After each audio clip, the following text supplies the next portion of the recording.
Sasquatch, Ghost, Dogman, aliens, demons, shadow people, skinwalkers, even the Fae. Our universe is vast, dark, and wrought with infinite unexplained phenomena. We have tasked ourselves with assisting humanity in finding the keys to unlock the mysteries that abound in and around our world. What we intend to reveal behind the curtain of darkness may very well invoke those fears long tucked away in our memories. We will meet that fear head on as we strive to shine the light of understanding on these phenomena. The goal is to arm you with the power of knowledge to confront and even combat these entities. We welcome you to join us on our quest. We are Midwest Night Watchers.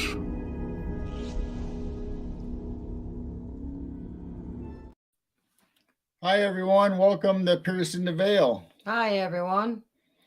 Tonight we have a special guest. We have Jim Goodall, which you all probably know that, you know, if you've watched any kind of series on history or anything, he's been in so many documentaries and telling his experiences of being in the Air Force and all about the Blackbird and just all kinds of stuff that, you know, he's a well-known author. And like I said, been on so many TV shows and documentaries, you know.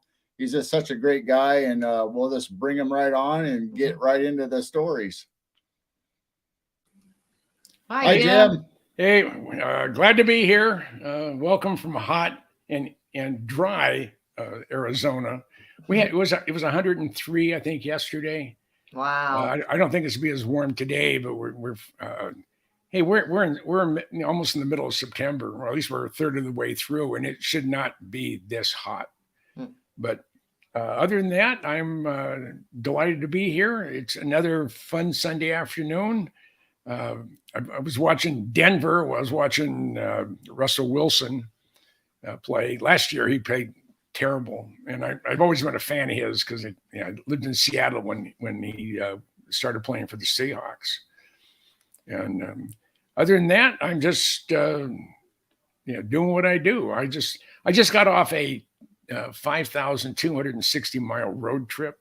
Oh, wow. And the first leg was from here to from Tucson to Austin, Texas. It's right at 1,000 miles. And I did that nonstop. I had potty breaks and of course and gas, and I ended up spending some time with he's real famous in Texas and in the aviation world knows who he's, Jay Miller. I've known Jay we were trying to figure out how long I had known him. Turns out we've known each other for 50 years. That just doesn't seem right. Of course, I look in the mirror and I said, 78? How can you be 78? I said, well, I am. So what the heck? So from there, I ended up going to Memphis. I've been wanting to go to Graceland since Elvis Presley bought Graceland back in the 50s. For his mom. And I came to the conclusion, his mother had good taste in decorating. Elvis did not. I mean, he said one of the rooms they call the jungle room. It's really, really dark. You go in the main level and you drop down to the lower level.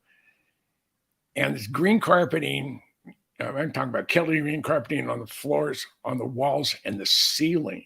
Oh my. And then all the woodwork is dark, and it was just weird. Then they had a media room that was all black and yellow. But he would not have won any awards on his taste when it came to remodeling or setting up a house. But it was fun, and whatever the reason was, there was no humidity. It was actually cool when we were there. And then from there, I went to the Corvette Museum because I drive a Corvette, so. I didn't. There was one exhibit I didn't go to, and I didn't realize it until I left. And there's a part of it they have.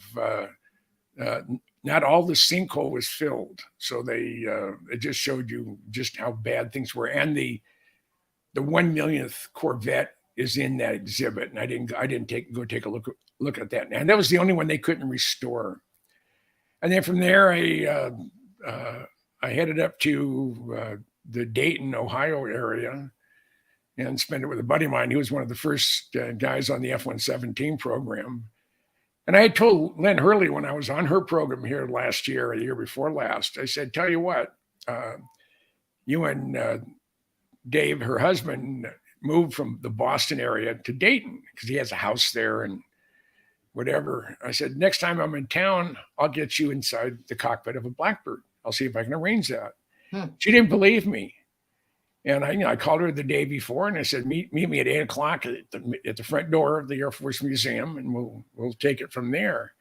And even when she arrived at the museum, she said, I didn't think it was real. Not until we walked into the floor and, the main floor and up the ladder and into the cockpit. So and it was her and her daughter and her husband, Dave. He was really, really not pleased because he couldn't be there, but he's an IT guy. And he had to, they were doing a systems upgrade and he couldn't get away. And moon at noon, okay? And hi to you too. So, she got in it, and then I spent 2 or 3 days in Dayton, and then blasted through Indiana, Illinois, Wisconsin to home to Minnesota, and I spent a week with my son, and then was it about a week ago? Was when I left, and I drove nonstop from there almost to Denver. And that's when my Corvette turned 100,000 miles. Wow. It's a 2010 Grand Sport. And I had the video, I had my video going as I'm doing 90 miles an hour. And, and it shows that on the video. And it was all nines, and it rolled over to 100,000, and that was kind of a special. I was near Cook, Colorado, on Interstate 76, and wow. There's numbers sort of stick with me for some reason, and that's just I just thought that was really cool to actually catch it on video. So going 90 miles an hour. Do you have like a jet engine in there or what? I have 430 horsepower, and that puppy will do 185 off the show floor. Not with me. Up that high? No, I've had it by 140 plus, probably 143, 144. I didn't hit 145, but I was in Kansas when I did that. I was on was it U.S. Highway? I think it's 54 or 58. It goes from Tucumcari to Wichita. And this was May of 2020. There's nobody on the road. I mean, literally nobody. And when they decided to build that road through Kansas, they got a straight edge and they put it on Tucumcari and then put it on I guess it's Oklahoma, not Kansas. Put it on Wichita. It's the other way around. Never mind. And then do a straight line, and that's the road. There's a few zigs and zags where there's towns, but I pulled out, and I'm behind them about 20 or 30 semis, and they're doing 55 miles an hour. Oh God! So I pull out, and you can see the curvature of the earth. The road's going in, down to infinity. There's no place for a cop to hide. So I pulled out, and I just hammered it. As I'm passing these trucks, I have, they're putting their thumb out the window, flashing their lights, honking their horns. And when I passed the lead truck, it was going up above 140 when I let off, and the thing was still rock solid. Oh, wow. I was really pleased how fast, how nice it was. But that 430 horsepower plastic Chevy, as I call her, I get 24 miles to the gallon, averaging almost 70 miles an hour on my 5,260 mile road trip. I find that amazing. I mean, I had a 57 Chevy, small V8, it was a 355, but it was supercharged. I got 7 miles to the gallon if I really took it, took it easy. Oh, he was on last night too. Yeah. Donnie Joe. Yeah. Yep. Yep. How's it going? And I just love it. The wife said, well, how long are you going to keep it? And I said, till I can't get out of it anymore. I mean, your butt's only about this far from the ground. And the first day I got it, first full day, I went to the movies. I parked it way out in the parking lot. And when I came out, I couldn't find my car. There was a Mercedes convertible sedan, not these little one, but it was like the bigger version. And it was parked behind that. It's so low you couldn't see it. Wow. So I was walking. God, I said, I have had the car not even 24 hours, and some SOB has stolen it. But it turned out I just couldn't see it. So, and I panicked a couple of times going out in the parking lot looking for it, and it's so low to the ground. I mean, if I would have hit a moose, I'd go under it.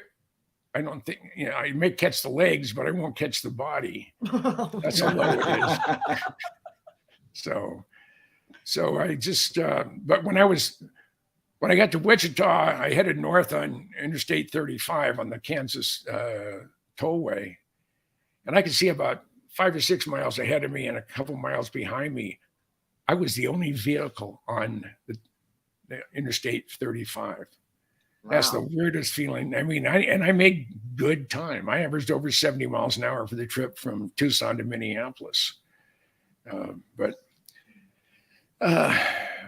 that's all fine and dandy. Let's talk about the Blackbird. That is my absolute. I got my shirt. I got my shirt on that a buddy of mine made for me because I crewed the A-12 at the Minnesota Air Guard Museum.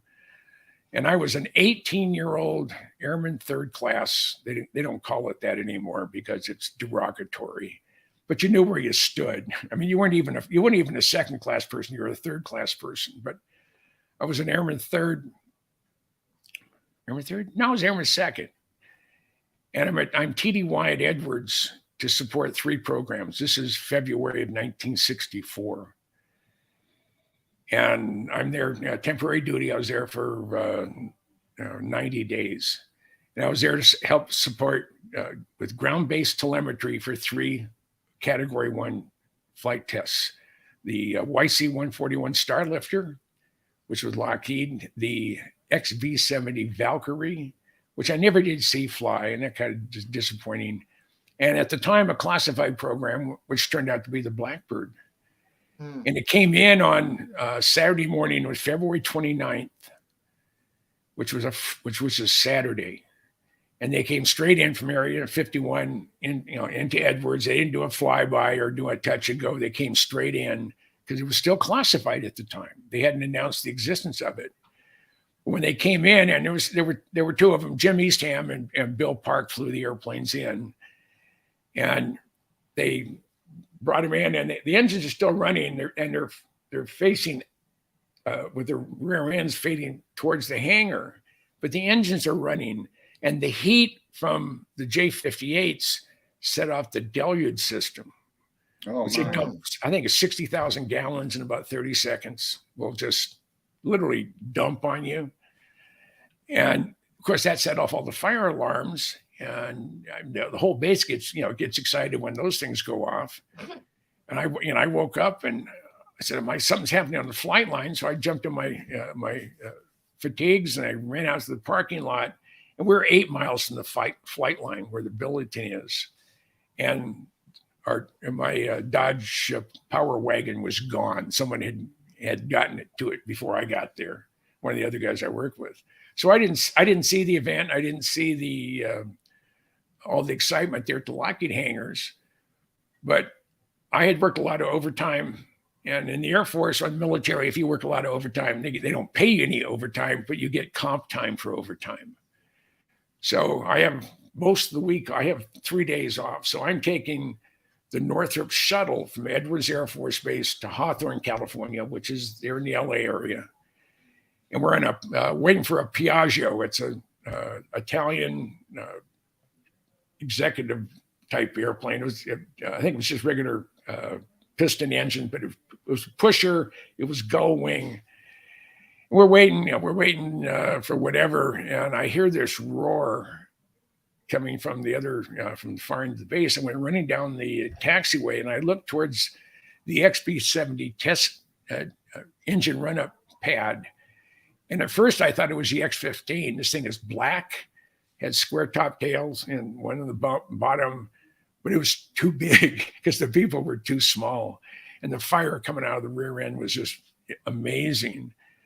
And all of a sudden I heard, "Hey, we're loading." So I had to turn around and ran back up the taxiway, jumped in the airplane.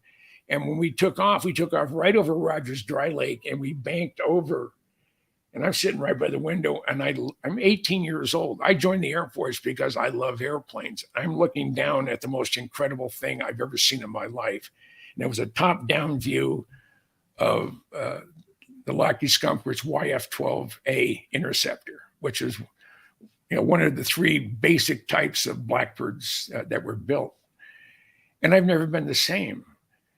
And I was gone for the rest of the week. And next Monday morning, I come in, and I think it's the 16th of March. And I get my work order, and it's to go to the Lockheed hangar. And I walked in there, and I walked in the back of the Lockheed hangar. And I walked into the hangar itself, and I'm looking at the rear end of two Blackbirds. Yeah. For an 18-year-old kid who joined the Air Force because I loves airplanes and things that go bump in the night and whatever, it was a life-changing event. I've never been the same. I got a bug up my rear. I got a passion for it. And like I was saying before the show started, I decided I was going to find out as much about that airplane as I could. So I wrote formal letters to Lockheed Skunk Works, to Air Force, to Air Force Chief of Staff, Secretary of the Air Force, Secretary of Defense, CIA, and there was another one in there. And turns out their official policy was not to cooperate. Oh, really? And so they sort of rat-holed me. And the funny thing about it, if they would have given me what I asked for over 60 years ago, I would, not quite 60 years, 55 years ago, I would have been happy. I would have never met Bob Lazar. I would have never met John Lear. I would have never met John Andrews. I'd never met Michael Schratt. I'd never met anybody in this community because I would have headed off in a different direction. But no, they had to make sure that they put roadblocks in front of me every time I tried to get any information on the Blackbirds. So I started digging, and the more I dug, the more I found out. The more I found out, the deeper I dug, and it got to a point. And this is per Ben Rich, who I absolutely. He had a thing for people who loved what came out of the Skunk Works, and I was the Air Force's and Lockheed's biggest fan. And it's just I don't know. I'm blessed. That's basically all I can say. I'm blessed by where I ended up after all these years. So did you go to Skunk Works, or you were just became friends with Ben? I don't even know how my friendship with Ben Rich started. It's probably started because of my involvement with John Andrews from Testers. John was 1974. A friend of mine, Dave Menard, retired Master Sergeant. He was the archivist at the Air Force Museum. He had known John Andrews forever. They were both from Chicago. And John Andrews was asking Dave Menard. He said, I'm running into roadblocks with Air Force and Lockheed. I can't get any information. So, well, you have to contact a Jim Goodall. So he did, and turns out I had met him at an IPMS convention. I built scale model airplanes, for fun years ago. And IPMS is the International Plastic Modeler Society, and I was a member of that for a long time. But that's how I met John Andrews. And because of my friendship with John Andrews, and he was like my big brother, he said, no, I got a buddy of mine who lives in Las Vegas. You got to meet him. So he introduced me to John Lear. And Wow.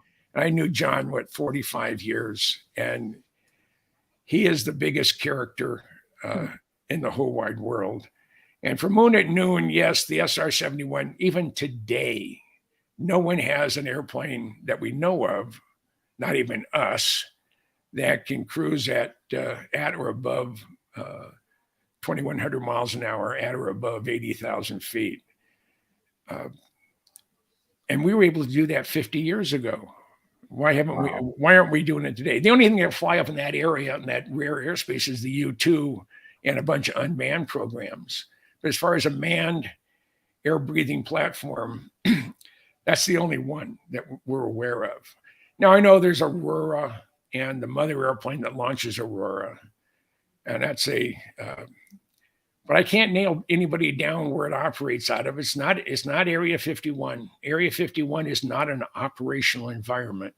Area 51 is for flight tests. That's why when the F-117s, I wrote the first book on the F-117s, but when the F-117s were going to go operational, they had to build a new base. The one thing that maintains the security at Area 51 is the fact that you have a pretty much a permanent staff of contractors, Lockheed, Boeing, McDonnell Douglas, Northrop, and Grumman before they were merged, Boeing and McDonnell Douglas before they merged. And it's just it's an incredible place. But because if you're active duty, and if that was an active duty location, you would have people going in, rotating out. And these are just guys who worked on jet engines. It doesn't make any difference if it's a J-58 or a F-404. They're basically the same. You may have to learn all the intricacies of that particular engine versus the one you normally use. But it's no difference. If you know how to work on a Chevy, you can work on a Ford. Well, maybe not a Ford, but a Plymouth or whatever. So to maintain the security, they had to move the F-117s off-site, and they moved them to Tonopah Test Range. Now they're still flying them out of there. There's 4 or 5 that have been activated for dissimilar air combat. It's for training our red flag guys to be able to find, track, and identify low observable targets, and those will probably be permanently retired when the early block 1's F-35s. There's 13 of them, and they're going to convert those to aggressors. Are they continually to upgrade and change it, or is the Blackbird still the same today as it was? Oh no, the Blackbird is because electronics more than anything. It's pretty much a different bird. The propulsion system's the same, the airframe's the same, but every time they flew the airplane at Mach 3. It heat treated it. So the airframe was actually stronger at the end of its life than it was at the beginning of its life. And the Blackbird is the only operational airplane ever to fly that never, ever had a wing cracking problem. Wow. Every other airplane has had problems, maybe minor to major, but the Blackbird never did because the titanium was aged. You bring it up to, on average, 520 degrees average throughout the entire airframe. Thank you, Tails. I appreciate that. And then you're in an environment at 70 below zero. So when you go in and you air refuel, you go down to 35, 38,000 feet. It's 50 below zero. So you've had this real hot airframe. Now you slow down. And refueling takes in the neighborhood of 30 minutes to get in, line up, get your gas, do your post refueling check, and then go back up to Mach 3. So on every flight, it would, every mission, it would heat treat itself 2 or 3 times, maybe even more during the flight. So it is it's an incredible airplane. And they designed that airplane with a slide rule. I mean, you have to be old and like me to know what a slide rule is. My dad had a supercomputer. It was a 34-inch. Was it K&R? Started, one of them was a K. I know that K&M. And that was his supercomputer. It had a magnifying glass on the slider over there, so you can really see those really, really tiny numbers. And they designed that airplane from sign a contract to first flight was 32 months. The Air Force can't change the paint scheme on a C-130 in 32 months today. You have an environmental impact. You got to test the paint. You got to do this. Bull. Kelly Johnson, Ben Rich told me that Kelly's door was always open. And you have a problem on the floor, you could walk right into Kelly's office, say, Kelly, got a problem. He'd get up, he'd go down, take a look at it, and they would fix it right then and there. Today, you have to submit the test results and justify this and justify that. And it would take forever. Elon Musk operates probably fairly close to the goals of the Skunk Works. Keep it simple for one. But his chain of command is real short. And if NASA would have had the damage done to the launch platform there at Boca Chica Beach when he had his super heavy go off here, 3 months ago, and it blew the concrete and everything else around, and caused a lot of damage to the site, they'd still be studying it come 2027, try to figure out what the root causes were. The next day, or probably later that day, Elon had a crew in there figuring out what the problem was and clearing all the debris out. I mean, in less than 30 days, he had the thing repaired, and they're ready to go. Wow. It's stacked right now, and he knows what the problems are. And the old saying goes, if you don't, during testing, if you don't break something, you're not doing it right. That's how you know where your weakness is. You go out there and you push the envelope, and if it breaks, and you know what the cause is.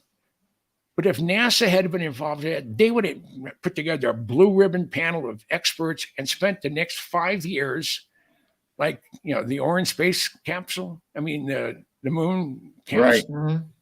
Mm-hmm. They launched it once, 5 years late, 5 or 6 years late. Now the next shot is not until 2024. It'll be a year and a half, 2 years from first flight to the second flight.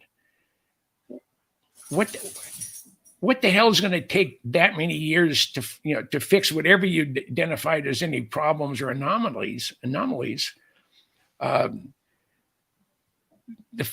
federal government is broken in more ways than one. And there's just so much red tape. Like you said, you got to fill out everything in triplicate. It's got to go to the right offices. It's got to be approved all the way down the chain. And it's like, that's just crazy. And there's no consequences for saying no. If you're making a decision. Now, how long did it take for them to go and identify the problems with Challenger? The same with Columbia and the shuttles. Columbia was an accident that didn't have to happen. NASA was exempt from some environmental requirements of using a different type of foam insulation on the tank, the external tank. The stuff they were using was approved and worked, but we wanted to be green, so we used a new type of foam, which broke off on takeoff and fell and literally put a hole in the leading edge of Columbia. And upon reentry, if you didn't have, you're going 18,000 miles an hour, and what was keeping the friction and everything else from your internal structure were your very, very specialized tiles. I had a white tile and a black tile that was removed from Challenger prior to first flight. It was removed on a test. They were doing a test pull. Put a suction cup on it, and if you could pull it off under 5 pounds or 10 pounds, whatever the requirement was, then it was fine. But if it came off without it, then that was put into a scrap pile or a pile to reuse. And Moon and Noon. Yeah, I agree with you 100% on that one.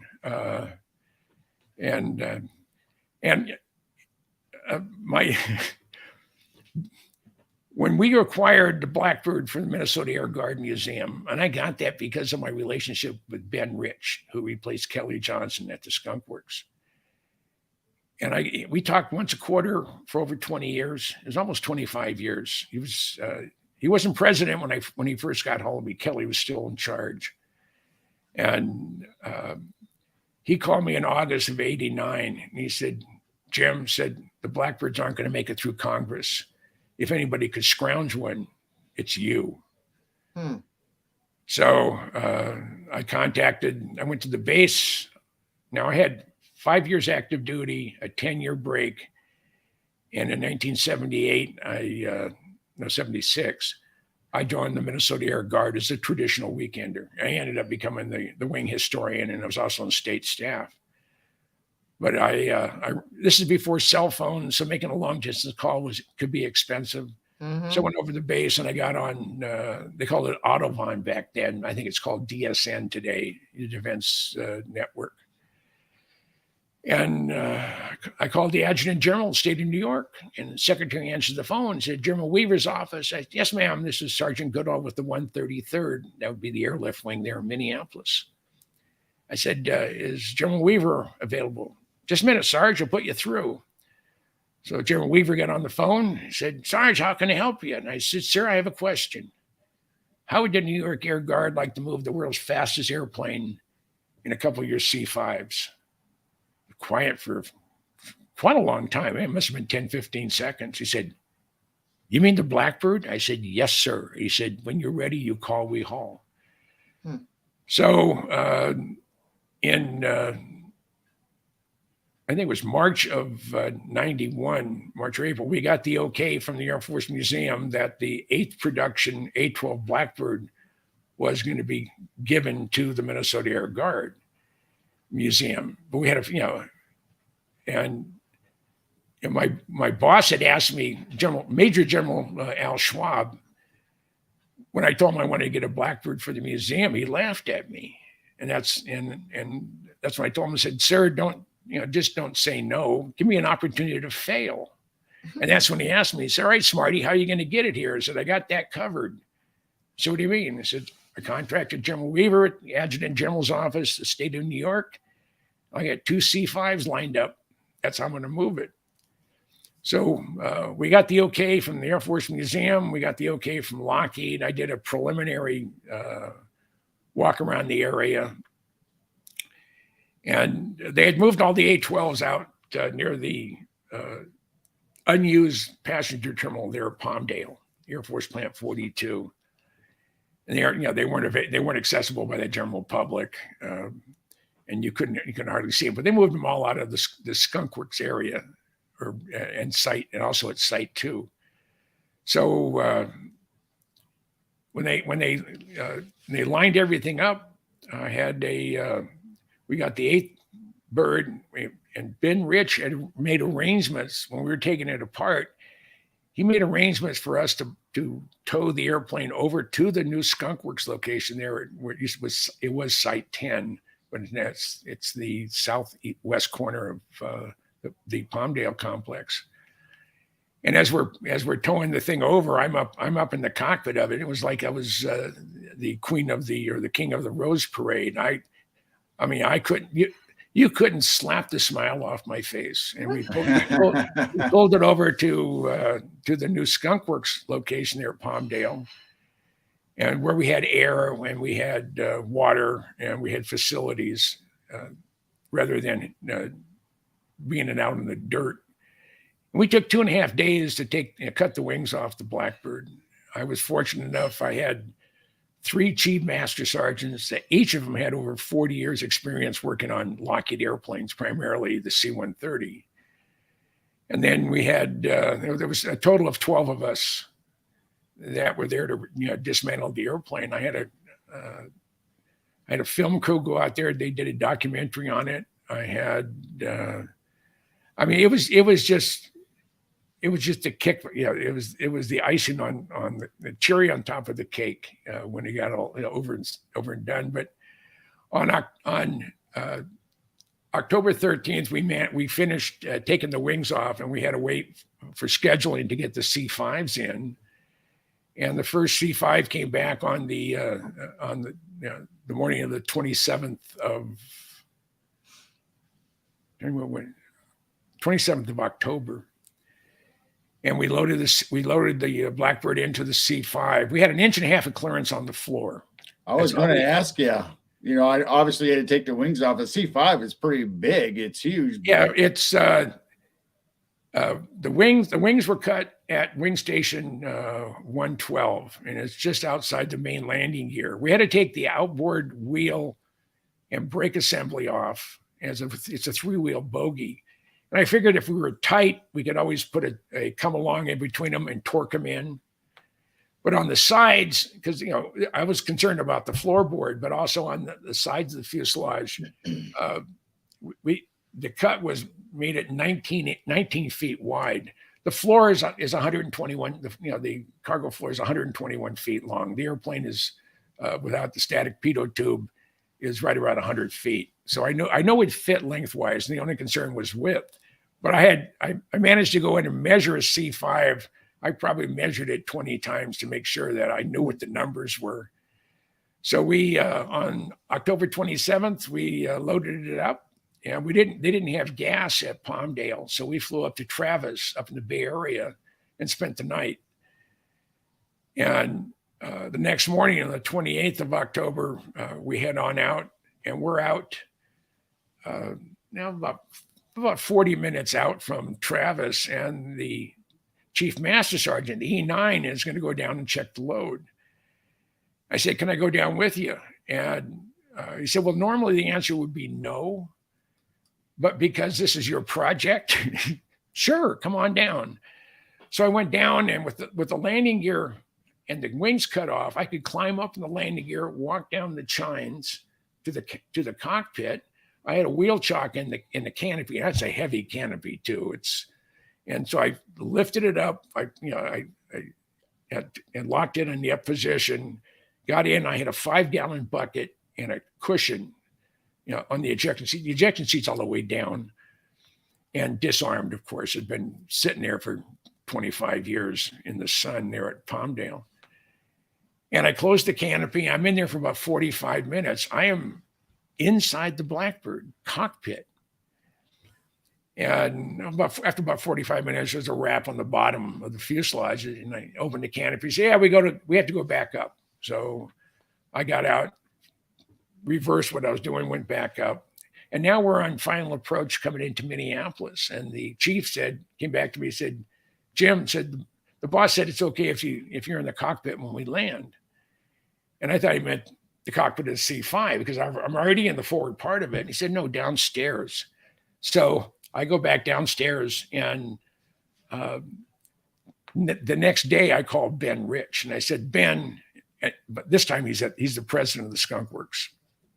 I said, "Ben," I think I've done something no one else has ever done, and no one will ever be able to do again. He said, "What's that?" He said, "I'm the only person on the planet to have been in the cockpit of a Blackbird at 33,000 feet at Mach 0.72 inside another airplane. And I landed it that way as well." And Ben said he laughed so hard he almost wet his pants. And he said, "I'm very tempted to issue you a Mach 3 plus or Mach 3 minus card for your event." So that's an experience that I'm the only one on the planet will ever experience, because Wow. you wouldn't be able to pull that off. First of all, with post 9/11 and with the idiots we have in charge today, it would be considered fraud, waste, and abuse for me to scrounge a Blackbird. The funny thing about it is Pratt and Whitney was trying to get a Blackbird to put on a wind vane down at West Palm Beach. That's where they do all their engine development. The reason they were putting on a wind vane, if you get hurricanes there in Florida, and of course they missed it. The big one this time, Lee, I guess it was. So Arnie Gunderson, who was Mr. J-58, he contacted Air Force and asked, can Pratt and Whitney lease a C-5 to move an airplane? And they said, sure, it's going to be almost $970,000 a day plus gas. And I scrounged 2 C-5s for free. And so I'm the scroungingest NCO United States military. I not only did I scrounge a Blackbird, but I scrounged 2 C-5s to move it. Oh my gosh. Wow. That's amazing. Yeah. And then we had the airplane there at the Minnesota Air Guard Museum for 15 years until those rats at the Air Force Museum, and only one in particular rat, and he was in charge of the Air Force Museum, took the airplane because it wasn't readily accessible to the general public. This is post 9/11. Nothing, no museum on a military installation was accessible. So, but because ours was a unique arrangement with the Air Force Museum, they took it and gave it to the CIA, and they put it up there so no one could see it except unless you happen to have business at the CIA. That's the only way you could see it. So fast forward a couple of months, they have they move it out there. They make a lot of money to do an exhibit. They have a beautiful pylon. Torrey Larson designed it, and they came out with a booklet on Archangel. It's about, I think, 36 pages, 38 pages. First photo you look at when you open it up is mine. It's a look down on the A-12 that I took. No photo credit, and they didn't ask me to use it. Oh, wow. Really? Wow. So I got hold of a buddy of mine, Jim Stevenson, who's also a writer, and friend of mine, forever. But he has a law degree from Harvard. He doesn't want to be an attorney. He just likes law, which I don't understand. That's a real sickness. But but he specializes in copyright. So I asked Jim, I said, hey, I got a question. CIA used one of my photos, didn't ask my permission, and didn't pay me for it. I said, what should I do? And he said, the maximum fine for a government agency using a copyrighted material is $37,500. Oh, wow. So I sent a bill to CIA for $37,500 for the improper use of my photo with no photo credit, no permission to use it. And I get this nasty gram saying, Mr. Goodall, we could have secured this photo either from stock photo out of all the stock photo places, or we've gotten it from Lockheed. And they said, if you could have, you would have.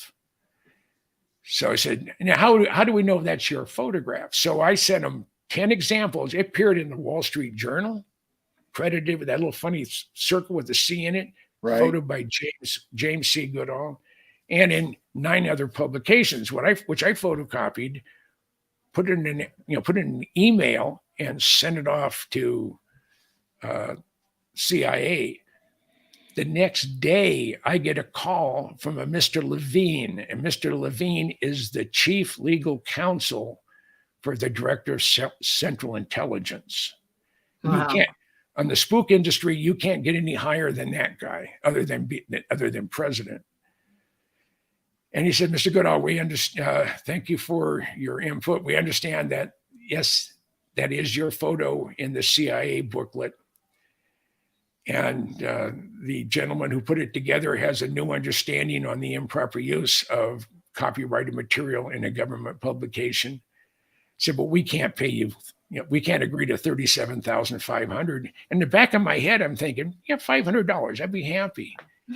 And he said, I said, well, make me an offer I can't refuse. And he said, $5,000. And I about fell out of my chair. Of course, he doesn't have a word. He didn't see me because we're on the telephone.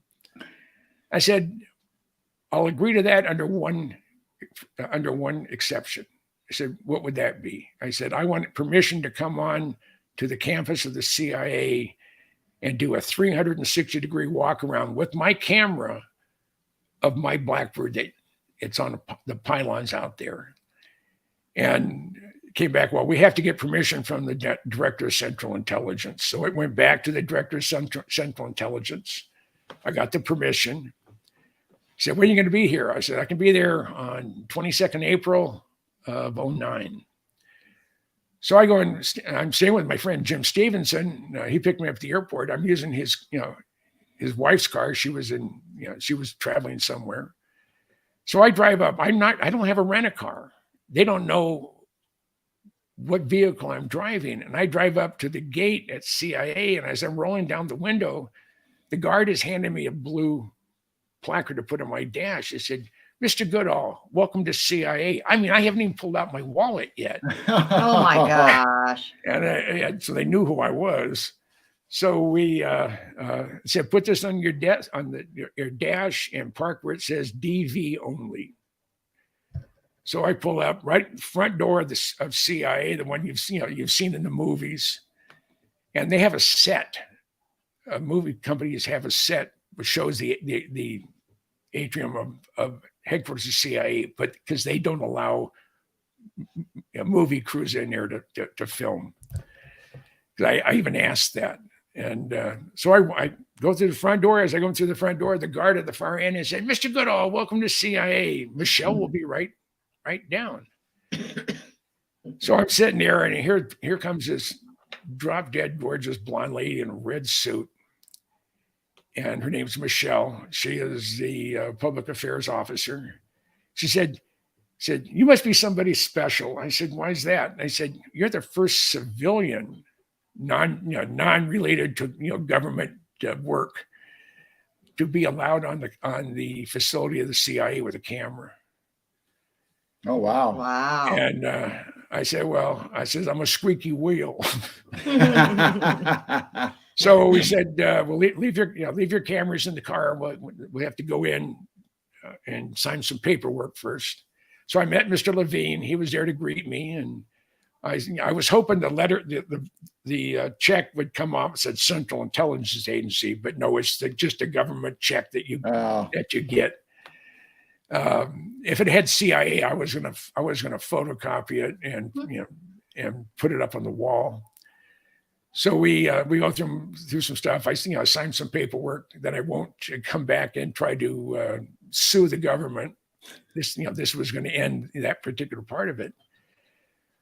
So we head out to my car. I get my cameras, and I'm walking with Michelle. Again, she's standing out. She's in this beautiful red outfit. And we go, and we're getting all sorts of weird stares from people because as I'm out there shooting this thing.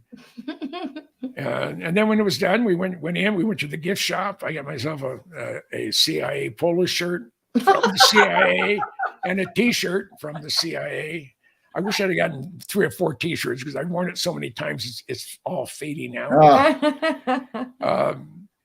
And it was just an experience and a half. And I saw a new version of the booklet, and my picture wasn't in it, even though they had paid me off. They could have used it since they paid me off. So, but it was fascinating to be there and to get the looks I got, the fact that they knew who I was before I even announced who I was. So yeah, it's our government at work.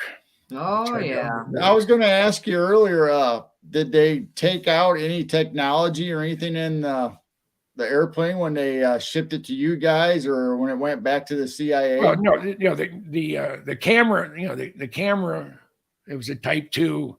I never had one of those.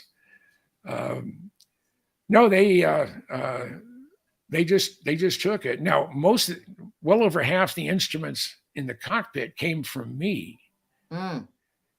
and I took them out. And I got contacted by FBI and Air Force OSI, and they said once they were in the airplane, you can't take them back. I said, well, I paid for these out of my own pocket.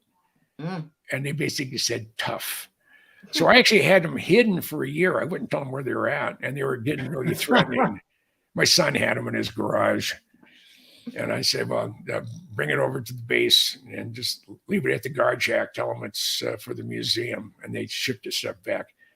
But I have the goodies. So I have an A12 TDI, which is the triple display indicator. I have the SAS. I have the altimeter. I have the Mach meter. I have all that stuff. So, but my airplane sits on a pylon at headquarters CIA, and I'm going to see if I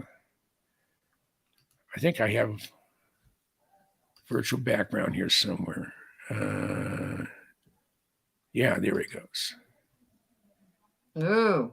That is my airplane. Wow. That's A12 number 128. Has about 453 hours on the airframe when it was retired, not counting my time in the cockpit.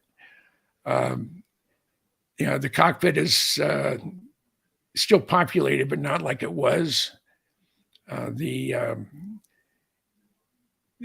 took off the bogus numbers, which were the 77835, were the numbers that the CIA used when it was operational.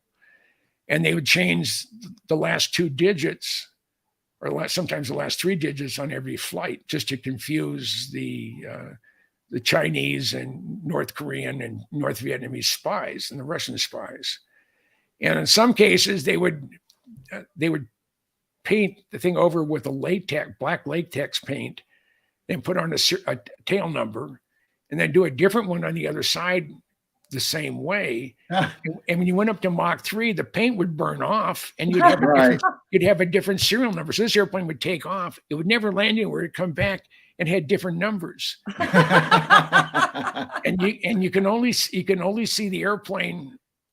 You can only see the tails one at a time, unless you're above it looking straight down. There's no way to see both tails at the same time. So yeah, and even if they didn't do that, they would paint one number on one and a different number on the other side, just to confuse everybody. And they did a pretty good job of it.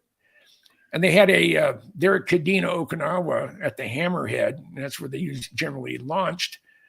On the public side of the fence, there was a bar, and a two-story bar that just looked right down on what they call last chance there at the end of the runway before they took off.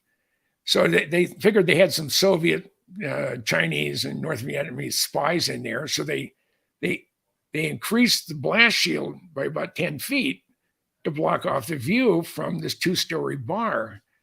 The next day, when they went out for flight, for training flight, it had a third story on the bar. They built it over that night. They increased the height of the structure, so they know exactly who was there. It was the bad guys snooping on the airplane. Now, was there markings the whole time while it was in service on the plane, or was it just a pitch, black only? When it left Area 51, Bill Vavides flew the first airplane from Area 51 to Kadena, Okinawa, and it was 5 hours and 25 minutes from there to, in other words, you go from LA to Tokyo in 5 hours.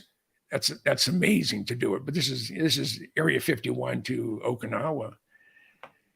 And when the airplane took off, it had no tail numbers, had no national insignia, and it never had the A-12s never had any national insignia when they were operational. And they used a bogus tail number literally on every flight, whether it's a training flight or an operational mission. The only way you knew what airplane that you're dealing with, on the very, very tip of the nose, there are 2-inch tall letters, and you can't see it in this photo, but it's there. It has 128, and that was the airframe number of my airplane. And all the A-12s that were the 3 A-12s that were operational at Kadena, and even the ones that flew out of Area 51 had the 3-digit number on the nose, regardless of what the tail number was, because that was bogus. So everything about the airplane, I've heard people say, well, it grows a foot in length at speed and altitude, or it grows 6 inches, and I knew none of that was right. So I got with Tori Larson. And Tori was the chief metallurgist for the Skunk Works when they were developing the Blackbird and other programs. So I sat down with him. He'd retired, and I said, "All right, Tori," he said, "I got a question. I want an official, definitive answer. How much does the Blackbird grow?"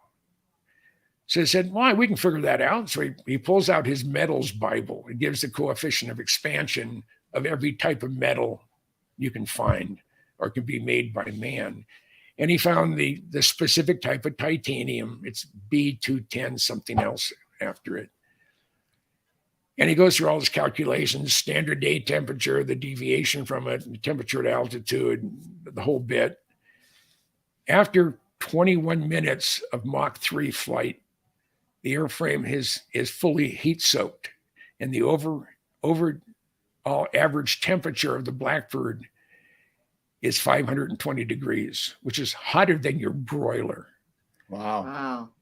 And the skin is titanium or plastic. The chines, the rudders, the leading edge, the trailing edge, made of a high temperature polymer. And it's held together with a woven fabric of silica asbestos. So as long as they're encapsulated, they're of no ecological or health issues associated with it. And I'll get to that part in a bit. So Tori's sitting down doing his calculations, and after but he has his super duper engineer's calculator, and he's hitting all the numbers. And he said, "Okay," it says the airplane grows in all dimensions as it heats up, but titanium has a very, very small coefficient of expansion, and the SR-71 is 107 feet in length, the tip of its tail to its nose, the end of its pitot tube. And he said the airplane, after 21 minutes of flying at Mach 3 at 85,000 feet, the airplane has grown 1.92 inches, so less than 2 inches. And over 100 feet, that's not very much. I mean, it's sealing stuff up. But said and then Arnie Gunnarsson, who was Mr. J58, says the opposite on the J58, it grows 2.5 inches in diameter and 6 inches in length. Wow. And the exhaust ejector temperature is 3,200 degrees. That's hot. The exhaust ejector, afterburner feathers, they're made of Inconel, which is a high temperature steel. And for Aunt Edna, the paint doesn't. The water-based paint burnt off during high speed flight. The Blackbird paint doesn't. It's on there permanently, and it's the only the Red Spot Paint and Varnish developed the paint for the Blackbird, and it's the only paint that'll adhere to titanium. You can powder coat it and do other stuff to it. And there's new techniques now, for painting titanium. But back then, you painted it with iron ball, and if you put the iron ball over any other paint, it would strip it right off. It would just bubble it right off, and it was more of an adhesive than it was a paint. That's what made it stick. Now I had one other thing I was going to mention about the paint, and it fell out of my head. I don't know where it went. But airplane's an incredible airplane. I am blessed. I don't know how in the heck I managed to become part of it. And my very first book was supposed to be on the Blackbird. I'd written it in off and on for over a couple of years. But my very, very first book I wrote with Bill Sweetman, who was a acknowledged published author at the time.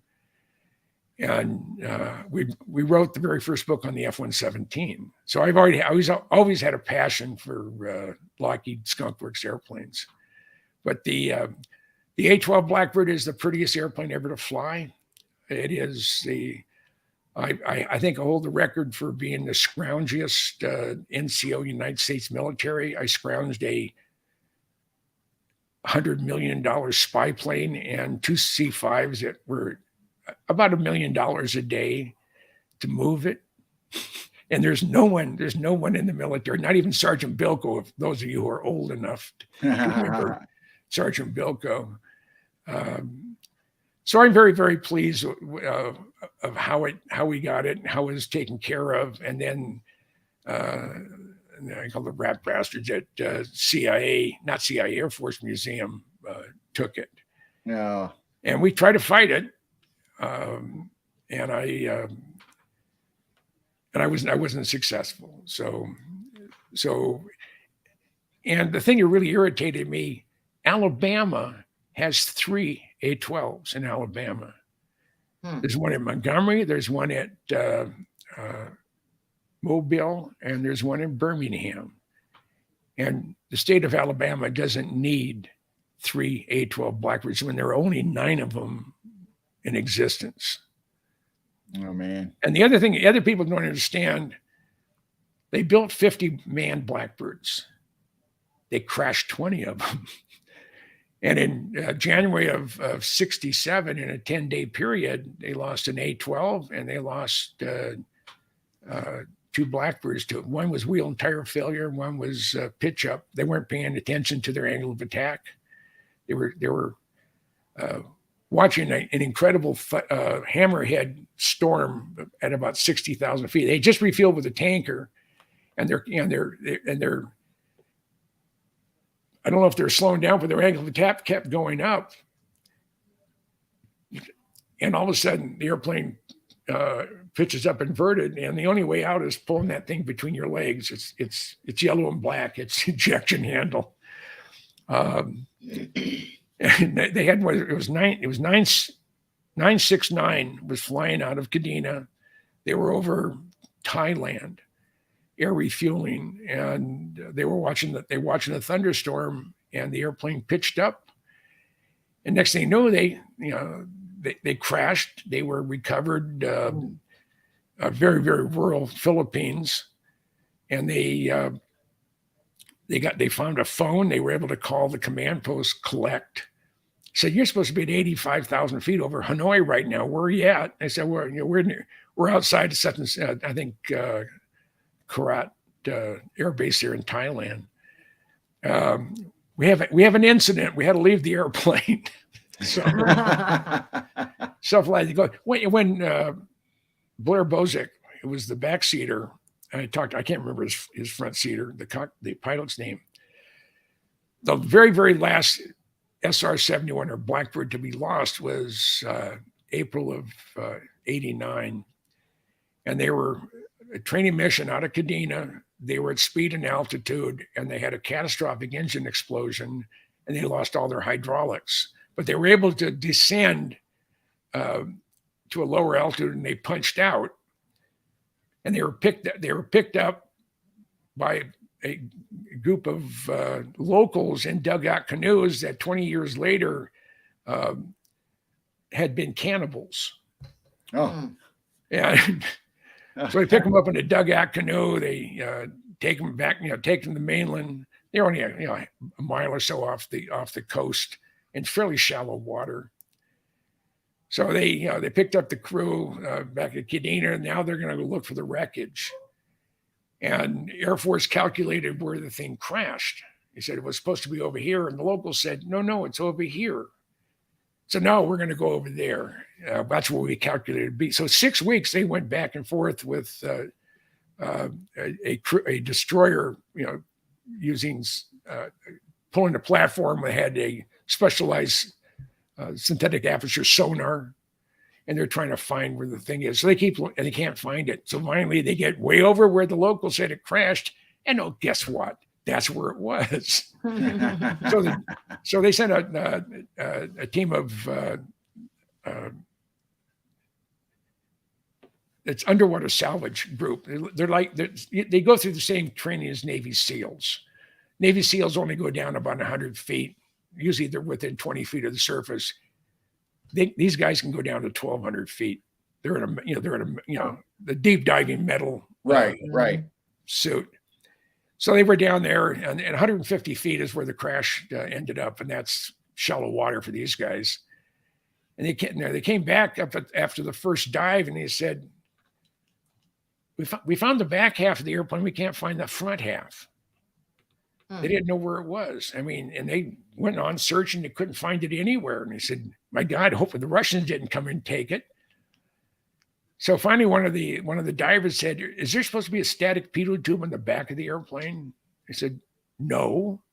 So what happened when the airplane came in, it came in tail first. And I think it was inverted tail first, and the airplane folded up. So the cockpit was, this is what I was told. The cockpit part was underneath the back of the airplane. Oh, wow. Yeah. So they recovered. I have the altimeter out of 974, and I have a first stage turbine blade out of each one of the engines that was in the airplane when it was lost, plus the data plates off the engines. This is from my friend at Pratt & Whitney. So now how hard is that to recover when you start losing all your like an engine failure and all that? Is there any dynamics to it that makes it easier or harder to fly? You're in an unpowered or uncontrolled toolbox. I mean, you're just descending. There's no way to control the airplane when you lose your hydraulics. Wow. And that happened that when the DC-10 crashed in Sioux City, when it lost all its hydraulics. I mean, you can do a differential engine thrust, but this airplane, one engine grenaded. I mean, it took out the airframe, and it just wasn't something that was going to that you were going to recover from. So they punched out, and it was the last one. And 974 was that was Ichiban. That's the one that always had the snake with the one on it. Okay. And it was the best flying of all the Blackbirds. When Bill Weaver was flying flight tests out of Palmdale, Site 2, now the SR-71 overhaul facility is the same place the U-2 overhaul facility is, and that's at Air Force Plant 42, Site 2. It's on the north side of the airport complex. And my mind just went away. I hate that. It's like squirrel, yeah. But the SRs were flight tested out there. 974 was and 955 was always in flight test. But 974 was the best flying of all of them, and every single one of the birds had their own personality. They say 960 was possessed. It would do things it wasn't supposed to do. Yeah. Wow.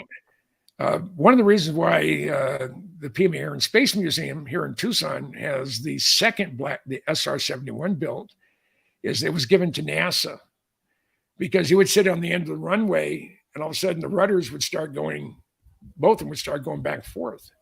And then it would stop. They'd check everything's normal, and they'd take off, they'd fly normally. But even taxiing, every once in a while, the rudders would start going nuts. And they figured, well, we don't want to risk our guys flying it, so we'll give it to NASA, let them fly it. And it ended up, it was the oldest survivor of the SR-71s. It was the second SR-71 built, this now at PMA Air and Space Museum. And I have seen every single one of the Blackbirds that exists today, plus a number of them that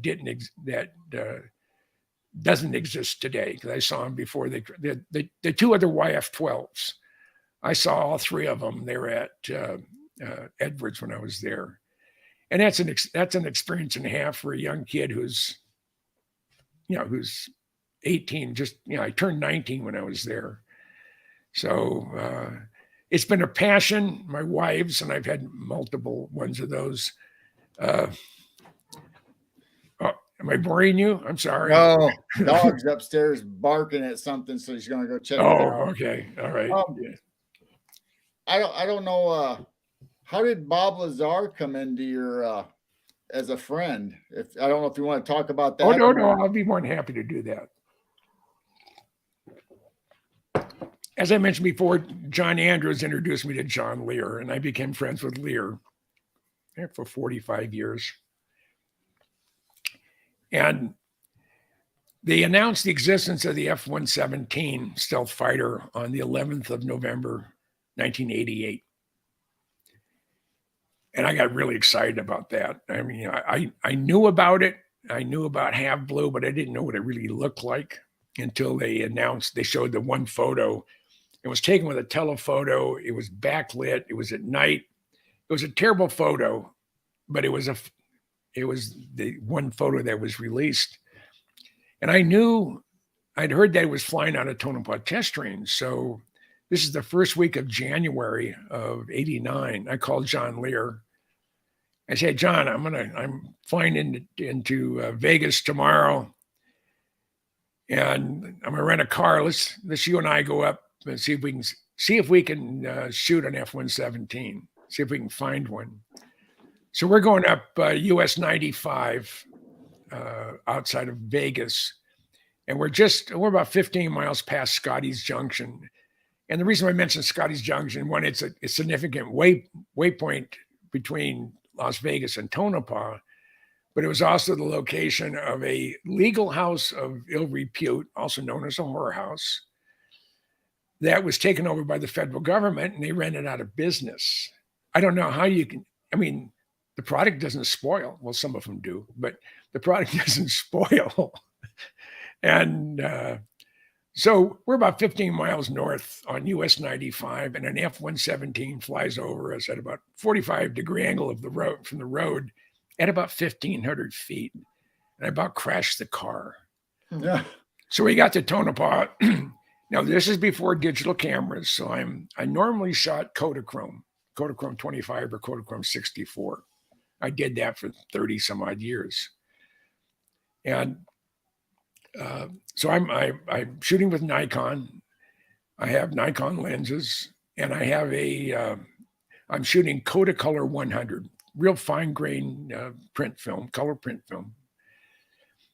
So we go to Tonopah, the town. We grab a quick bite. Then we hit US 6. You go out 14 miles, and there's a big sign that says Tonopah Test Range. There's a nuclear weapon on the top of it. It's a B-43 nuke with a Nike Ajax booster. That was an air defense booster back in the 50s, early 60s. You drive down 18 miles to the front gate. Now, as a retired military, I'm retired Air Force Master Sergeant, and most of my time was with the Air Guard. Excuse me. And so I know I can't get on, but there's a road going down the north side of the fence line, which is in public lands. So John and I drive down there, and you can see the whole facility. And if any of you out there want to go and see Tonopah Test Range, you can do that. It's on US 6 at 14 miles east of Tonopah. You see the big sign, you go down 18 miles, and you're in public lands. There's nothing they can do to you. Mm. What they will do is not fly over you. They'll go short finals, or they'll land from the other end.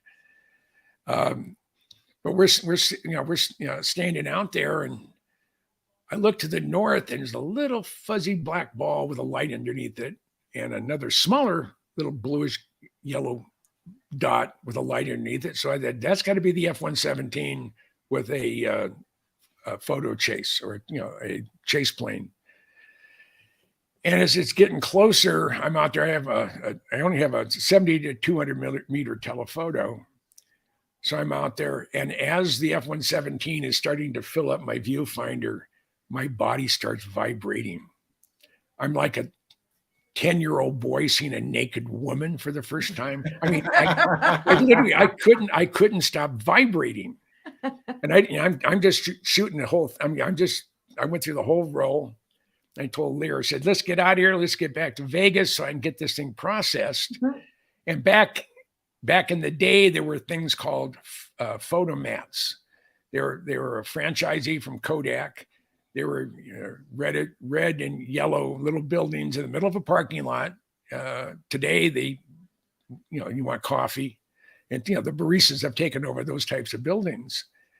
So we have to get back to Las Vegas in time to find a photomat that's open, and then I have to wait a day or two to get the print film, and I mean, really frustrating. So we head on out. We know we're going to miss the time frame for finding an open photomat. So we stopped for a quick bite at the Little Alien, and it was Joe and Pat Travis. Joe was still alive at the time, and we had a quick bite, and then we headed on out, and we got to John's house, John Lear's house. It was after 9:00 that night, and he said, I got a new friend's coming over here in a little bit. He just moved here from Albuquerque. He's been interviewing for a job out in the desert. So interesting guy. So we're at John's house and hear a knock on the front door, and Lear goes, opens the door and brings his gentleman into his study, and he introduced himself as Bob Lazar. Wow. He said, just moved here from Albuquerque. I'm waiting for my Q clearance to be upgraded, whatever it's going to be. Don't know what I'm going to be doing, but it'll be interesting. So I told him my dilemma. I said, I have print film of the F-117. I'm the first person to photograph it outside of Lockheed and Air Force or DOD. And he said, but I got to wait for a couple of days, to get the print film back. And he said, what kind of film? I said, Kodacolor 100. And he said, well, I have a C41 processing unit at home. Let's run over to my house, get it processed, see if anything turned out good. So we jump in his car. We're about a block out of Lear's place. And Lazar looks at me and said, yeah, I feel sorry for that dumb son of a bitch Lear. I said, so what do you mean you feel sorry for him? Well, he's from this world famous aviation family. I mean, my God, his dad gave the world Learjet. Right. And the guy believes in UFOs. I said, how stupid is that? So I'm a nuclear physicist. If I can't prove it mathematically or put my hands on it, it doesn't exist. And lo and behold, guess who works on UFOs? None other than Bob Lazar. And I have never doubted him. I have been a supporter of Bob Lazar's story from day one. His story has never changed. He was offered big money to exaggerate it. This is back in the very early 90s, and he wouldn't do it. Bob is those of you who have never had a chance to meet him. He's a real gentleman. He's soft spoken. He's brilliant. I grew up with a dad who had an IQ of over 175, and I know what geniuses are. He also has a photographic memory. Wow. And but he let me into his life. I've on the 23rd of May of this year, I went and spent 2 days with him and his lovely wife Joy. Had a wonderful time. He's invited Rosemary, Scarlett, and I. He has 3 big dogs, and Joy was really miffed because their newest dog, which is a rescue, would come over and literally sit on my feet. And this is about an 80 or 90 pound, it looked like a black lab with some other mix in there. But he's a delightful person. I have, he's gone through a lot of hell. Someone asked him, are you going to, being that you were the first whistleblower, are you going to go back and in front of Congress and tell your story. He said, those rats have been, were trying to destroy me for the last 30 years. They can go kiss my butt. I'm not going to help them out any way I can, period. But it's the happiest I've ever, he's always been in a good mood. He's the happiest I've ever seen him. His wife, Joy, is you'd never know. She's 69 years old. She looks like she's in her 30s. She is, and she is really a true joy. She is just a character. They live on 10 acres. I won't say where it's at, but they live on 10 acres. It's wooded, and she has her horses. She has 3 of them. Oh, nice. She has a rescue breeding mare. Oh. And then she has a miniature horse. And then she has a bloodline that had 6 Triple Crown winners. But when they raced it, this is the original owners, when they raced it, it never came into money, so they sold it. And Bob and Joy were able to acquire it, and it's beautiful. And on 10 acres, he has his lab. I think it's about a 30 by 50 building, or maybe a 20, maybe 30 by 40 building. It's huge. And that he's different stations of what things he's working on. And I have 2 photos. I don't know if I sent the photos along. No, you didn't. Yeah. And I don't even know if I can share them. I'm not going to worry about it because I'll probably screw it up. So, but he's, I said, do you have one of your United Nuclear t-shirts? I said, well, I don't have one made right now, but what size are you? And I said, extra large. So he left for about 4 or 5 minutes, maybe 10 minutes. And I'm talking to Joy. He comes back. The thing is still warm. He had silk screened a United Nuclear t-shirt for me. Aww. And I should have him sign it. So next time I see him, I'm going to have, I'll have it with me. I'll have him sign it. There you go. Yeah, that's cool. That'd be So special. he is just a very unique individual. And I'm honored and blessed to have him, as a friend. The first time I've ever heard of Bob Lazar, was when he was doing interviews on Coast to Coast with Art Bell. Oh yeah, yeah. And I just loved listening to him. Of course, I liked all that stuff anyway. But his story was just something special, and I just loved listening to him talk about the stuff. Yeah. No, he's some of the stuff that George Knapp did to verify who Bob is. His name is in the directory at Sandia. And the phone number he said that he was at, it's the same phone number that's in the book. And the room number is the same. And the 2 other guys that he said worked in the same lab as him, they're in there too, and they're in the same room. Bob Lazar is who he says he is. I don't, there are people say, he's a phony, he's a plant. No, he's not. When I was in the Pentagon during Desert Shield and Desert Storm, at the time I was a tech sergeant, I was an E6. And I asked to be activated. I mean, I was a weekender in the Air Guard. I had a reason to leave town. She's 5'10" and blue eyes, blonde hair. And she was my stalker. And I went off to DC for, it was 121 days. And I had Bob Lazar's W-2. He gave it to me. I made a photocopy of it, I should say. And I had it in my back pocket when I'm at the Pentagon. And finally, I had a slow day. So I'm on the computer. And I'm looking at all of the Department of Navy departments that issued the W-2 to Bob, and I can't find it. So I think I went to Naval Investigative Services. It's 30 some odd years ago. It's hard to remember that. I have a good memory, but not that good.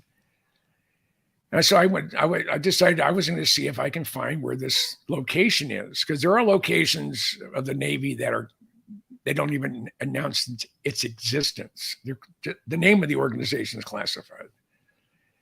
So I believe it was Naval Investigative Services, but I wouldn't bet my life on it. So I have his W-2 in my hand, and I go to the room that said I had to go to, and door is open. There's a young Lieutenant JG behind the desk. And I said, "Sir, can you tell me where this department of the Navy is located?" He looks at the W-2. He looks at me. He says, "Excuse me, Sergeant." He gets up. He walks into the 2-star's office. He's in there for 15, 20 seconds. He comes out and he says, "The Admiral will see you now." Now, anybody is familiar with especially the Navy, no 2-star admiral is going to talk to an enlisted Air Guard / Air Force enlisted puke, Right. unless for any reason other than I pulled his chain real hard.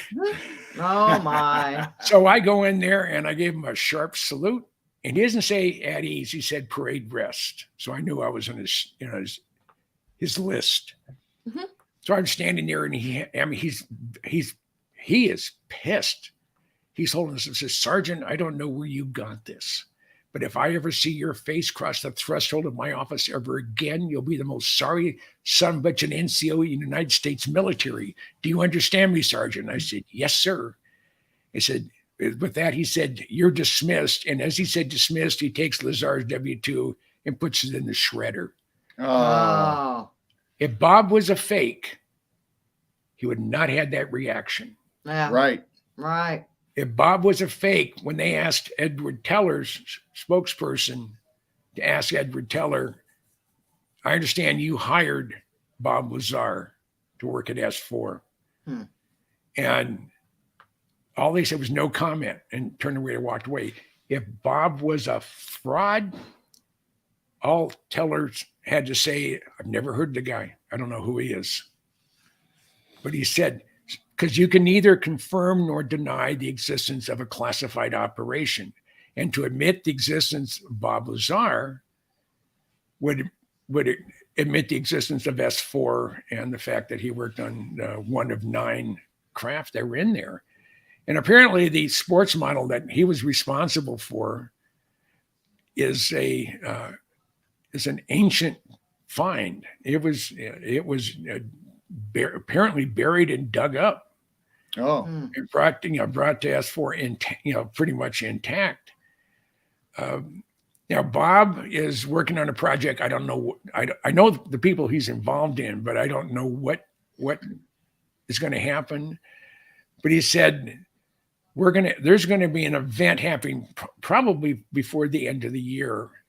That he said if I can pull it off, it will be one of the most significant things the world has ever seen. Oh. Wow. Or it's going to blow up in my face. One of the two. Mm-hmm. Said, but either I or Luigi, that's the guy who he's working with on this project, whatever it is. He said, we'll let you know 24 to 48 hours before the event, whatever it is. So, and he said it'll happen sometime this year. Wow. So that's what I'm waiting for. That's what I'm waiting for. So it makes me wonder what it is. Yeah. Yeah. Makes me wonder. So, and right now, Bob and Joy are in Switzerland. And he said that Joy said we're visiting our kids. I didn't know they had kids. Oh. But of course, he lived outside of Albuquerque for a while when he left Vegas, and then he was up in the UP up near Traverse City, and now he's left there and he's relocated, and he's in heaven. He loves where he's at. He's on 10 acres, and life is just wonderful. And he said he's going to retire from United Nuclear next year when he turns 65. Wow. He said the guy who's been helping me work, manning the operation for 20 some odd years, says I'm giving it to him, to continue. And he's just he's a happy man. He enjoyed being out of the limelight. And he said he looks back and he almost regrets going public. He felt at the time he felt he had to do it. Right. Right. I think it was after his wife was killed or died, one of the two. And he said, I passed up the opportunity to be part of the most incredible event of mankind in modern times, and that was to be directly involved with the care and feeding of a alien spacecraft. And he said, if I had to do it over again, I would just grin and bear it, and not go public. He said, the SOBs made my life miserable. Yeah. And that's why when someone asked him, are you going to go testify in Congress? He said, screw them. They've treated me like garbage since day one, and now they want to come kiss my butt. Yeah. Not going to happen. Right. So, yeah. So that's how I met Bob Lazar, and I've been friends with him ever since. And David Darlington did a book back, I think in the 90s, called The Dreamland Chronicles. And it was about the crazy guys that go out and snoop on the government out in the desert, and they're called the Dreamland Interceptors. And all of us have our own, nicknames. Stu Brown from Popular Science, who did the piece on Area 51 in March of '94, he's referred to as a minister of words. Michael Dornheim, who was the senior aerospace engineer for Aviation Week, we called him the Ayatollah. He's an Irish guy, full black beard, big fuzzy hair. I mean, he looked like a terrorist, but he wasn't. We had Mark Farmer. He went by Agent X. Stu Brown gave me a name. He says, we'll call you the Great One or Senator. We would go out to dinner in Albuquerque or in LA at time or whatever. And he'd always refer to me as Senator Goodall. we always got incredible table service. I've had it, and it was a piece of time that only happens, once in a millennium. It is about 9 of us came together, all from different backgrounds. I have Roger Hill, who at the time was chief of police at Tulare, California, and his commandant, Tom Luttrell. Jim Bakos, he went by Zero. He made specialty medals for DOD. Stu Brown, Minister of Words. Me, the Great One. Or I was given a nickname by the Air Force Chief of Staff, from him to my boss, General Broman. And that was General John Vesey. He was from Minnesota. And he told my boss, General Broman, he were at a general's conference, we referred to your Sergeant Goodall as Agent Orange. Agent Orange. Agent Orange. Yeah. And said a number of the young officers would like to have him whacked, but we really enjoy what he does.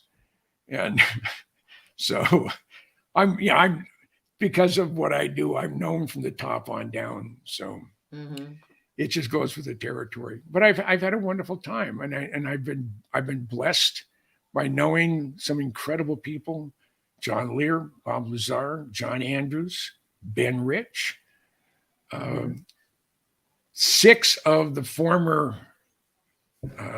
11 heads of the Skunk Works think my 75 years of Lockheed Skunk Works is the best book they've ever seen on aerospace. I mean, I cover 43 programs, and it was for the 75th anniversary of the Skunk Works. And Jeff Babion, who was when I had my book signing back in June of 21, he says, I have 2 books in my man cave that no one can touch: my Blackbird book and your 75 years of the Skunk Works book. And if anybody is interested in any of my books, and I don't have a website, but you go to Amazon and you punch in James, middle initial C, last name Goodall, just like it sounds, books by James C. Goodall. And you'll see all my hardbound and even some of my softbound books in there. How many books have you written? 29. 29. Oh my. Wow. I hate writing. Uh-huh. Both in high school and University of Minnesota, I absolutely hated any type of writing project. Are all 29 on Amazon? I don't know. Some of them are out of print. Okay. That's why if you go books by Jim Goodall, you'll get a larger selection. James C. pretty much are my hardbound. Jim Goodall are my softbound from Squadron Signal, from Motor Books and stuff like that. So and I wish my mom was still alive. She passed away in 76. She had pancreatic cancer. But the fact that her son became a published author, especially when my homeroom was the Dean of Boys' office. Spent a lot of time there, huh? Well, now I cut school too much, so I wouldn't spend too much time there. No, my today I would be considered a spirited youth. Back then, I was just referred to as a juvenile delinquent. And I went from the Mountain View School District, which was average middle class. This is before Silicon Valley was Silicon Valley. But the high school, going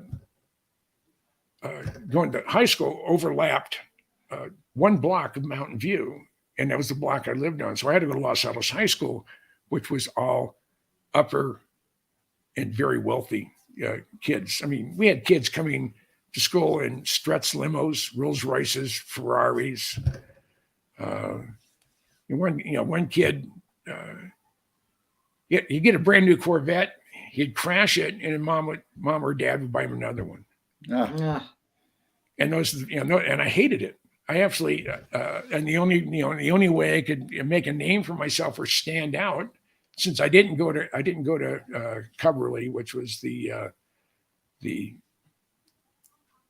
junior high school leading up to going to Los Altos High School. So I didn't know anybody. I wasn't part of any group of guys. So the only people I hung out with were all the outcasts. So the only way to make a name for yourself is one, to be a clown or be a troublemaker. And and to quote my TI in basic training, he said, "Goodall, you have everything going for you but your mouth." and that thing has got me in a lot of trouble over the years. But I've had a wonderful time at it. It's I'm amazed where I ended up 78 years later. I have a real zest for life. I'm not supposed to be here. I was supposed to have not made it off the operating room table on January 28th, 1986, which is a significant event for a lot of people. That's a day Challenger blew up. It was a day I was at Mayo Clinic in Rochester, Minnesota, and I was under anesthesia for 11 hours. I was undergoing brain surgery. Oh, wow. I had a tumor about the size of a golf ball. And if you go right through here and right through there, where those 2 points converge was the center of the tumor. They were in my head for 9.5 hours. Oh my gosh. And my chances of surviving after 5 hours, according to my doctor, are less than 5%. Oh, wow. And if you survive surgery, you'll have about a 70% chance of facial paralysis, blindness, and seizures. Because the facial nerve and the auditory nerve going from my ear, the tumor was attached to the auditory nerve, and it was wrapped around my facial nerve. So they opened me up here, 2.5-inch hole. They say, "You have a real hard head." I said, "I know, my mom told me that all the time." She said, "No, you have a real hard head." We went through two chisels to make the opening. Oh my gosh. He said we had to lift your brain up and go in, like going into a pipe. And they had to collapse this tumor like a tomato and take everything out. And then I knew my auditory nerve would be severed. I knew that going in. And hopefully my facial nerve wasn't going to be severed. If it did, I'd have been permanently like I had a stroke. Right. Yes. But they went in and they took it cell by cell, took the outer casing of the tumor off my auditory nerve, off my facial nerve. And if I get a little bit tired, my face will droop a little bit. And you can see a slight droop in there as it is. But I wasn't supposed to make it. And one of the things I love to do, I love dancing. And I went dancing with my wife, was it 13 days after 9.5 hours of someone being in my head and 11 hours under anesthesia. But the funny part of it, going in, when I found out that I was going to die, you're 40 years old. Boy, it's a real wake up call. Yeah. And it didn't hit me for 36 hours. Now my wife and I had lost 2 children, and things weren't good at home. And I knew if I survived the surgery, I had to get on with my life. But so I would go out. What I do to maintain my sanity is I love to dance, rock and roll, funk, disco, top 40, country. Yeah, we heard from a good friend of ours that you like to dance. Yes, I know. I dance with her too.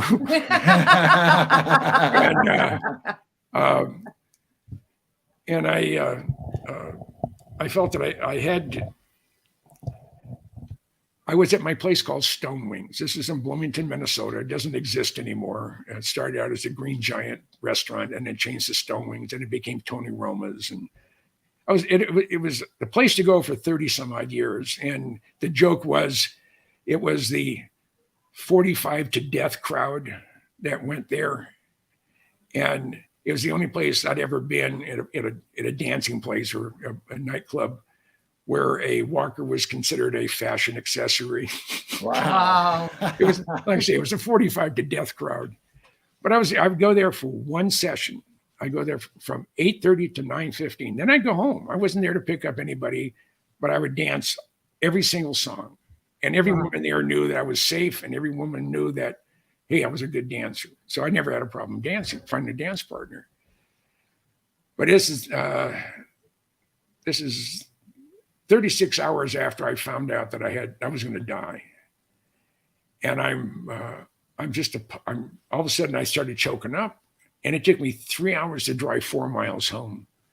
I get home about midnight, and the tears are just coming down. I'm going to die. I'm not going to see my kids grow up. And I'm with my first wife, Shelley, and she's like my sister today. We were married 20 years. And when my wife and I go to Minnesota, we stay with my ex-wife, which is unusual in its own right. But at 3 o'clock in the morning, as the second hand came straight up, it was like someone changed channels. And I had a peace come over me. And I said, if this is the end, I have no regrets. But if I survive surgery, I have to be happy. And it took me another 4 years to screw up enough courage to get a divorce. Because as wonderful as my ex-wife was, we were both damaged by losing 2 children. Patrick in 78, Andrew in 82. Andrew died in my arms. He was a baby, but there was nothing they could do. So fast forward, it's 6 a.m. on the morning of January 28th, 1986. I'm on the gurney getting ready to be put on the operating room table at Mayo Clinic. And Dr. Harner is the ENT doctor. I had a neurosurgeon and an ear, nose, and throat doctor. And he's checking my vitals. My pulse is 52. My blood pressure is 105 over 65. He said, Jim, you're not very nervous. I said, Doc, I'm at Mayo Clinic. If you can't fix me, and can I use profanity? Yeah. If you can't fix me, no one can. And if you fuck up, I'll never know it. Give it your best shot. And he bursts out laughing. He says, that is the best attitude to go into this type of surgery, because 40% of recovery is going in brain surgery is going in with a positive attitude. Yeah. So 11 hours later, I am about maybe 0.5% conscious, maybe 1%, and they're lifting me off the operating room table. I'm saying to myself, Well, either I'm going to the morgue or I'm going to recovery. I didn't know. I hadn't had anything like this done before. So I remembered just a few milliseconds in recovery. And next thing I know, I'm being wheeled into intensive care. And I helped myself get out of the bed and into the, out of the gurney and into the bed. I have 138 stitches in the back of my head. Most of them are inside. I have headaches today, almost 40 years later, because of the damage they did when they did the spreaders. Yeah. So I just, but one of the positive things about being deaf on my left side, I can literally turn a deaf ear on somebody. I have no directional hearing. I can't pass a drunk test. I can't stand on one foot, even with my eyes open, because I've lost half of my balance because they severed my auditory nerve. And when I get out of a chair, if I get out of a chair and turn at the same time, I'll fall down. Or if I lean over too far, I will just nosedive in. And I know that's going to happen now, so it doesn't happen anymore, but I'm aware of it. So I wasn't supposed to make it, but I did.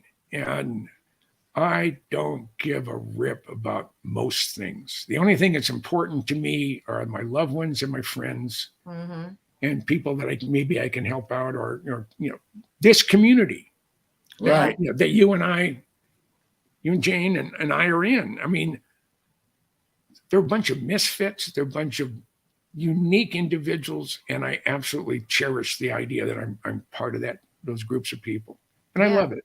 We are all misfits. Yeah,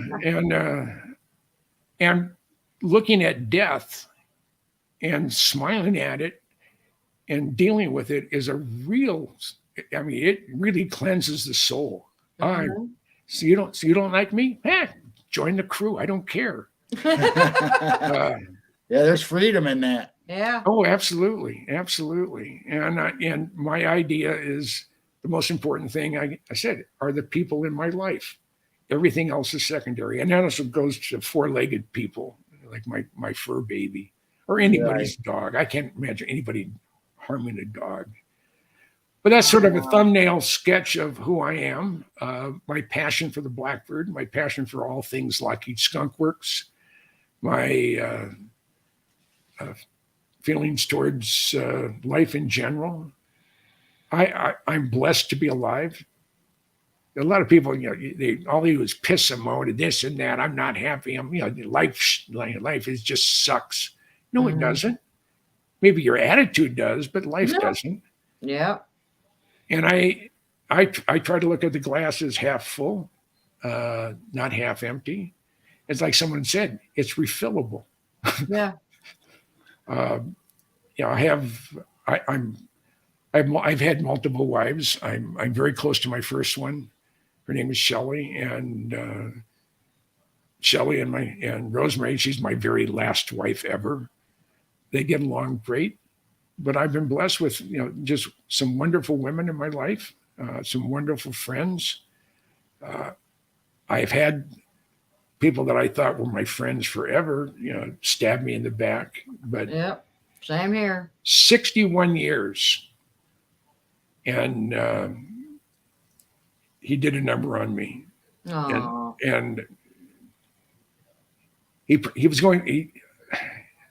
We were friends since I was 11 years old. Oh my gosh. Wow. And we did so much crazy stuff. And he had moved to New Zealand. I'd gone to New Zealand to visit him. And he and his nasty wife came back to the States, and they decided they were going to go back to New Zealand. And I told Alex, I said, look, I've traveled all over the planet to visit you. I want I'd like it if you would come down to Tucson for a couple of days and see where I live. So he made a promise. So you have my word. And about 4 months later, he calls me up and he said, I promised I'd come down and give you a visit. And I said, yeah. And I said, our friendship isn't worth the airfare. Oh my gosh. Oh my and I God. hung on. I haven't talked to him since. I hung up on him. He wrote some nasty letter. He's a clinical psychologist. He has a PhD. and he sent me this piece of crap letter, unused paper. It scratched off the back, folded in two, and he opened it up, and that's how you read it. My wife doesn't. She's a pacifist. She doesn't get irritated at anybody. She read that note. She sent him a letter. Oh. And then he sent another one back, and I didn't even read it. I just threw it away, and that was 4 years ago. So, about 6 months ago, I got a thing through LinkedIn. Said it was from Alex, and he said, "Do you think we could reignite our friendship?" I said, "You're a clinical psychologist. Tell me, how do you get over someone you've known for 60 some odd years when they say our friendship isn't worth the price of the airfare when you're a very wealthy person?" I said, "Alex, we'll never be friends again. You're an acquaintance I've known for 65 years. Yeah. 66 years. You moved back to New Zealand, so our chances of our paths crossing ever again are equal to or less than zero. So I'm not going to waste my time. I have no desire to be your friend. You killed that." Yeah. And I walked away from it. It bothers me that happened, and I'll never forgive him. But that was his choice. He threw away the best friend he could ever have. I've always been there, and that's the way the balls bounce. So. Yeah. And this coming weekend, I'm going to have an opportunity to see some of the people I got in trouble with in high school. We're having our 60th high school reunion. Oh, that would be fun. Boy. Now, I went to Los Altos High School in the Bay Area, in Silicon Valley, Santa Clara County. But the president and the vice president of the class of 1963 of Los Altos High School, they live in Southern Arizona. Oh, So okay. the reunion, the 55th was in the Bay Area, and the rooms, even a bargain rate, they were $280 a night. I don't need that. To see some people I was an outcast. I never really associated with it. But I'm going back this weekend here in Tucson, Friday and Saturday. I'm going to see people I haven't seen in 60 years. Oh, wow. And it's going to be a kick in the butt. I'm looking forward to it. I did go to my 20 year. That was interesting, but it's just life in general. So Yeah.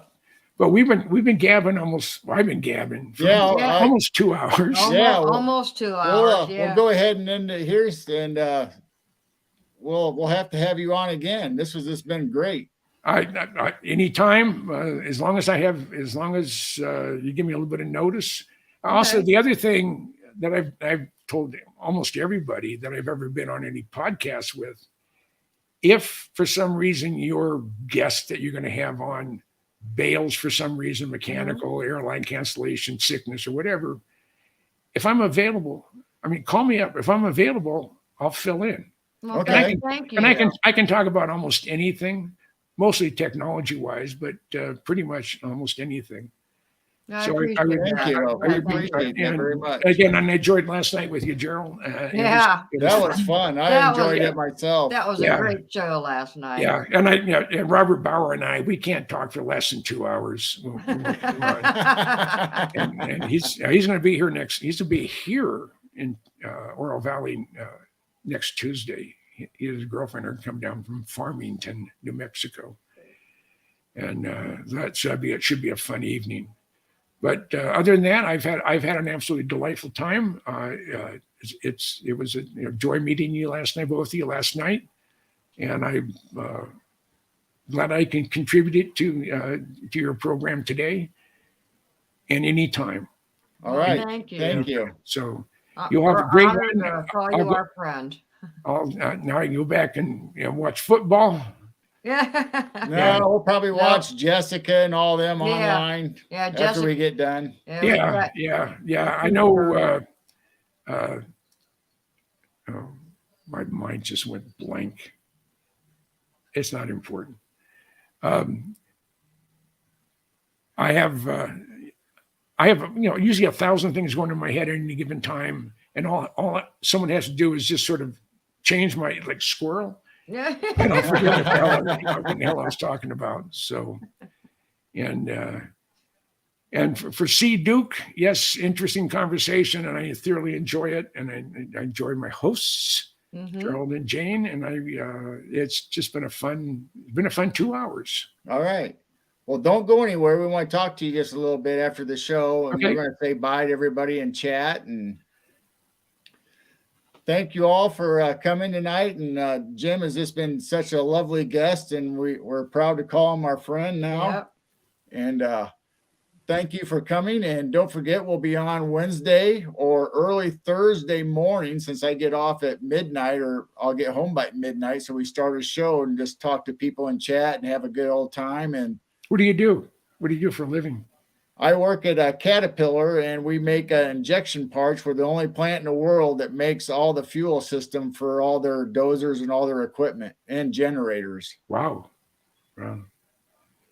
So I run a CNC machine, a computerized Yeah. $1 million machine. They evidently trust me enough to run it, I guess. I guess they don't know you that well then. Yeah. Or they do, and they say, well, if anybody can do it right, it's Gerald. So, Yeah.